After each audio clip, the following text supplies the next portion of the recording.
என் பெயர் கணேஸ்வரி. நான் நகர்மன்ற பெருமாள்பட்டி நடுநிலைப்பள்ளி ஸ்ரீவில்லிபுத்தூரில் 6ஆம் வகுப்பு படிக்கிறேன். ஃப்ளவர்ஸ் பீஸ் என்ற ஆங்கில கதையை தமிழில் மொழிபெயர்த்து கூற வந்துள்ளேன்.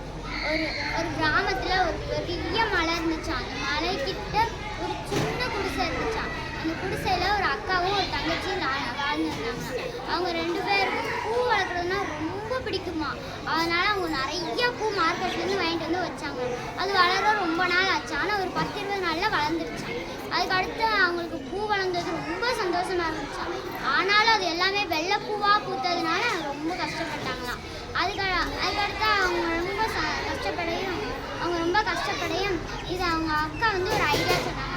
இந்த பூக்கெலாம் நம்ம கலர் அடிச்சுக்கோமா அப்படின்னு கேட்டாராம். வெள்ளை நிறைய கலர் அடித்தாங்களா. அது அப்படியே அழகாக மாறிடுச்சு. அந்த இடமே அந்த பூவால் அழகாக அறிவிச்சு நாங்கள் நினச்சாங்க. கொஞ்ச நாள் போக போக நிறைய மக்கள் அங்கே வர ஆரம்பிச்சிட்டாங்க. ஏன்னா அந்த ஒரு இடத்துல இவ்வளோ அழகாக கலராக பூக்க முடியாது நிறைய பேர் நினச்சிருப்பாங்களே. அதனால நிறைய மக்கள் அங்கே வந்துருந்தாங்களாம்.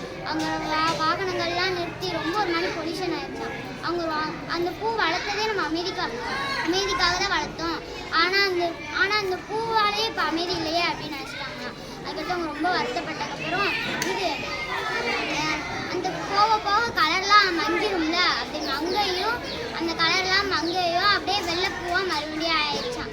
அப்படியே வந்தவங்கெல்லாம் திரும்பி போயிட்டாங்களாம். அன்னையிலேருந்து அவங்க அக்காவும் தங்கச்சியும் நம்ம இன்னும் பூ வளர்க்கணும், ஆனால் பூவை வந்து அழகுக்காக வளர்க்கக்கூடாது, நல்ல அமைதிக்காக தான் வளர்க்கணும்னு நினச்சி இன்னும் நிறையா பூ வளர்த்தாங்க.